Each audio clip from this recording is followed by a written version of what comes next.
Horror कहानियाँ। क्या हुआ माँ, इतनी परेशान क्यों लग रही हो? क्या बताऊं बेटा, लोग ना फोन करके कुछ भी बोल देते हैं। तुम्हारे कॉलेज से फोन था। हाँ तो क्या कहा उन्होंने? मैं तो छुट्टी की एप्लीकेशन देकर आया हूँ। माँ क्या कह रहे थे वो? नहीं बेटा, जाने दो ना। ऐसी ऐसी बातें करते हैं कि मन खराब हो जाता है। मेरा लाडला बेटा इतने दिन बाद लौट कर आया, इन लोगों ने सारा मूड खराब कर दिया। रुक, मैं तेरे लिए खीर बनाती हूँ।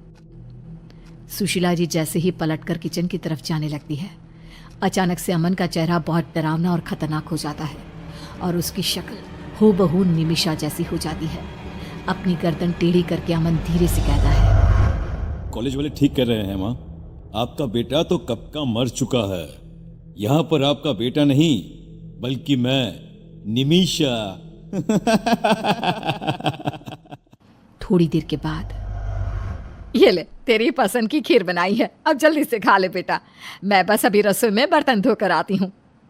ठीक है माँ, मैं ये सारी खीर खा लेता हूँ।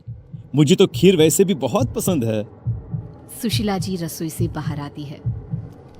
ला जल्दी से ये बर्तन दे दे मुझे। सुशीला जी अमन के हाथ से खाली कटोरी लेकर रसोई में धोने के लिए जाती है। तभी उनकी नजर कटोरी पर पड़ती है। उसमें बची हुई चावल लाल हो चुकी थी। अरे ये क्या, मैंने तो अमन को खीर खाने के लिए दी थी, लेकिन खीर के बचे हुए 2-4 चावल लाल रंग के कैसे हो गए? कहीं अमन के मुंह में कोई चोट तो नहीं लगी? सुशीला जी दौड़कर रसोई से बाहर आती है, लेकिन वो देखती है कि अमन वहां पर नहीं था। सुशीला जी उसके कमरे में जाती है। अमन बिस्तर पर चादर ओढ़कर लेटा हुआ था। लगता है बहुत थक गया है, नींद आ गई है।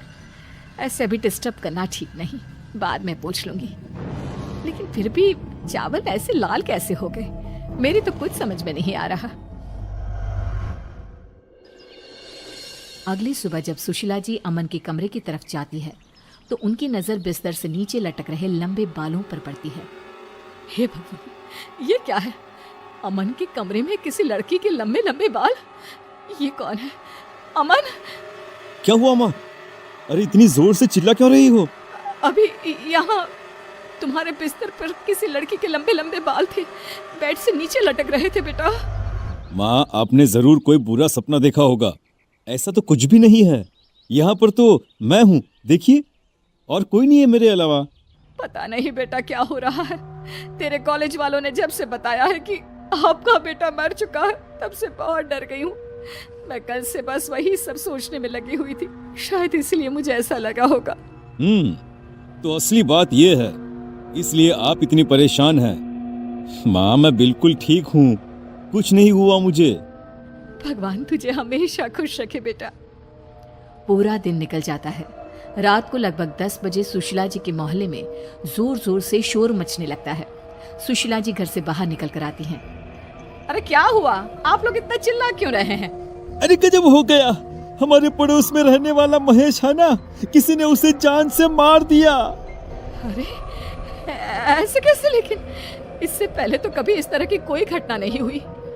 किसने मारा और कहाँ मारा महेश को? अरे सुशीला बहन, गर्दन काट कर खा गया है कोई। ऐसा लगता है जैसे किसी भेड़िए का काम है। भेड़िया? इंसानों की बस्ती में भेड़िया क्या करने के लिए आएगा? ये आप कैसी बातें कर रहे हैं भाई साहब? अरे सुशीला जी वो सही कह रहा है, खिड़की दरवाजे अच्छे से बंद करके सोइए। भगवान जाने कौन सी आफत आई है अब। जानती है, महेश के शरीर का सारा खून पी लिया था उस भेड़िए ने। सूखा कंकाल पड़ा मिला है। अभी थोड़ी देर पहले तो मैंने उसे देखा था, लगभग 8 बजे के आसपास दुकान से लौट कर आ रहा था और उसके बाद अपने ही घर के बाहर इस हालत में मिला है। भगवान भला करे, ऐसा कौन हत्यारा आ गया हमारे मोहल्ले में? अच्छे से दरवाजा बंद करके सो जाती हूँ। माँ आपको डरने की कोई जरूरत नहीं है, मैं हूं ना आपके पास। अच्छा ठीक है बेटा, तू अपने कमरे में जाकर सो जा, मैं भी जाकर सो जाती हूँ। सुशीला जी डर के मारे अपने कमरे में जाकर चुपचाप सो जाती है। अगली सुबह जल्दी उठती है और घर के काम करने लगती है। अमन अभी तक अपने कमरे में सोया हुआ था। सुशीला जी कपड़े धोने लगती है और तभी अचानक उनकी नजर अमन की शर्ट पर लगे खून के धब्बों पर पड़ती है। ये आजकल क्या हो रहा है? कहीं अमन को कोई बीमारी तो नहीं हो गई? पहले उसकी कटोरी में खून था और अब उसकी शर्ट पर खून के धब्बे लगे हुए हैं। आखिर बात क्या है, जाकर देखती हूँ।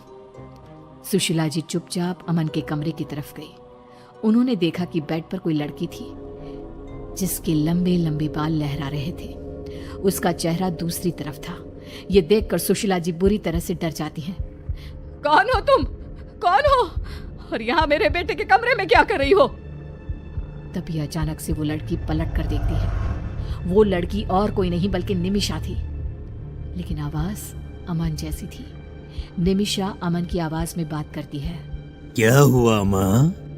आप इतनी हैरान क्यों हैं? आप चाहती थी ना मैं लंदन से वापस आ जाऊं, तो मैं आ गया, लेकिन मरने के बाद।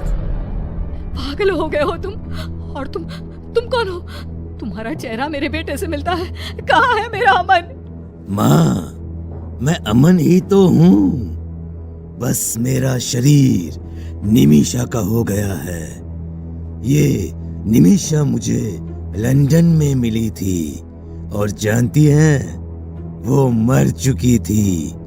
बस मेरी आत्मा ने निमिषा का शरीर ले लिया, तो अब से आपके पास निमिषा और अमन दोनों रहेंगे माँ।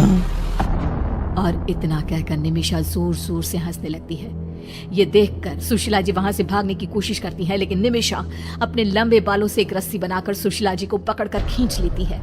माँ, आपको डरने की कोई जरूरत नहीं है। और खबरदार, जो घर से बाहर कदम निकाला, तो आपने सुना नहीं, कल किसी ने महेश की गर्दन खा ली, उसे कच्चा चबा गया। जानती हूँ, अच्छी तरह जानती हूँ, लेकिन मैं अपने आप को बचा लूंगी। कुछ नहीं होगा मुझे। महेश की किसी से दुश्मनी होगी, इसलिए उसके साथ ऐसा हुआ होगा। नहीं माँ, किसी के साथ दुश्मनी नहीं थी, बस मुझे बहुत प्यास लगी थी और मुझे किसी का खून पीना था, इसीलिए ये काम मैंने ही किया है। क्या तुमने? मतलब वो भेड़िया कोई और नहीं बल्कि तुम? हाँ, भेड़िया कोई और नहीं बल्कि मैं हूँ। और जानती हैं, मुझे अब फिर से बहुत प्यास लग रही है, खून पीने का मन कर रहा है, और आप मेरी आंखों के सामने हैं, तो मैं किसी और के पास क्यों जाऊं?